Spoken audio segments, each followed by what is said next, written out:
Саламатсыздар ма, құрметті оқушылар? Қалдарыңыз қалай демалдыңыздар?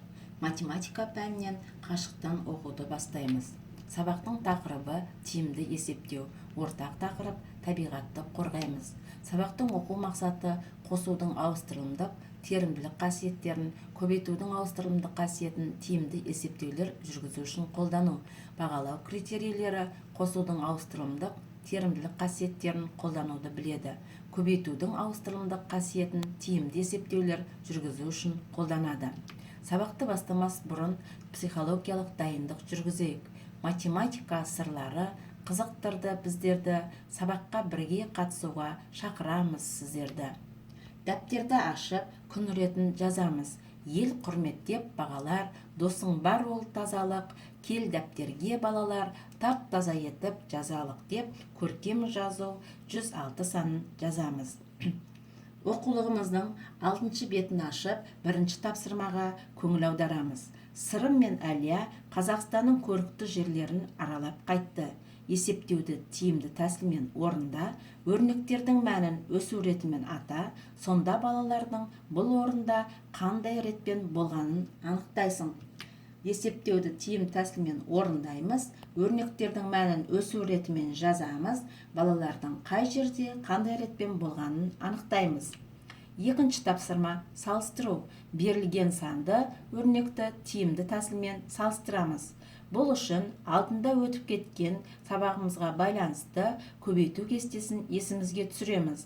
6 мен 4-тің көбейтіндісі қанша болатынын есімізге түсіріп, үстіне жазамыз. 7 мен 4-тің көбейтіндісі қанша екенін есімізге түсіріп, үстіне жазып, артық кем екендігін қойып салыстырамыз. 2-ші 24-ті 4-ке бөліп, үстіне жазамыз. Жақшаның ішіндегі амалды орындап, 24-тен 4-ті азайтып, 5-ке бөлеміз. Қайсысы артық, кем екенін салыстырамыз. Номер 3-ші тапсырма. Есептерді шығару, кері есеп құрастыру. Кері есептер құрастырып, оны шығарамыз. Есептің сұрағына сәйкес жауап жазамыз. Саябақты көгалдандыру үшін әр қайсына 9-дан 3 қатар қайың көшеті отырғызылды. Барлығы неше көшет отырғызылды? Бұл жерде қандай амал орындаймыз балалар? Яғни 9-дан 3 қатар қайың көшетін тауып аламыз. Барлығын табу үшін қосу амалын орындаймыз. Саябақты көгалдандыру үшін әртүрлі ағаш көшеті отырғызылды. Берілген мәліметтер бойынша есептер құрастырып, оларды шығарамыз. Жауаптарын дәптерге жазып отырамыз. Номер 4-ші жаттығу. Өзіндік жұмыс. Өрнек құрастырып шығарамыз. Шешуін өрнек түрінде жазып шығарамыз. Жауабын нақты дұрыс жазамыз. Шағын зауытта 45 килограмм тыңайтқыш 9 қапшыққа салынды. Әр қапшықта неше килограмм тыңайтқыштан салынды? Яғни бұл жерде қандай амал орындаймыз? Әр қапшықта неше килограмм тыңайтқыш салынғанын табамыз. 45-ті 9-ға бөлеміз. Саябақты көгалдандыру үшін әр қайсында 9-дан 4 қатар қайың және әр қайсында 8-ден 3 қатар үйеңкі көшет отырғызылды. Барлығы неше көшет отырғызылды? Бұл жерде қандай амал орындаймыз балалар? Және неше амалмен орындаймыз?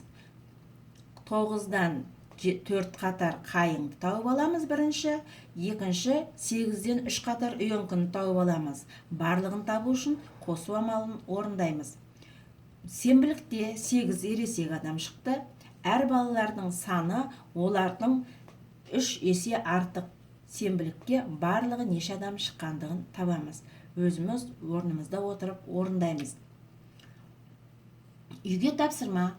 Номер 5-ші тапсырма 7-ші бет. Баған түрінде есептейміз. Алдымен баған түрінде есептеу үшін не істеуші едік? Яғни ондықты ондықтың астына, бірлікті бірліктің астына жазып қосамыз. Көңіл қойып тыңдағандарыңызға рахмет. Іске сәт. Жауаптарын жазып болғаннан кейін менің жеке парақшама жіберіңіздер.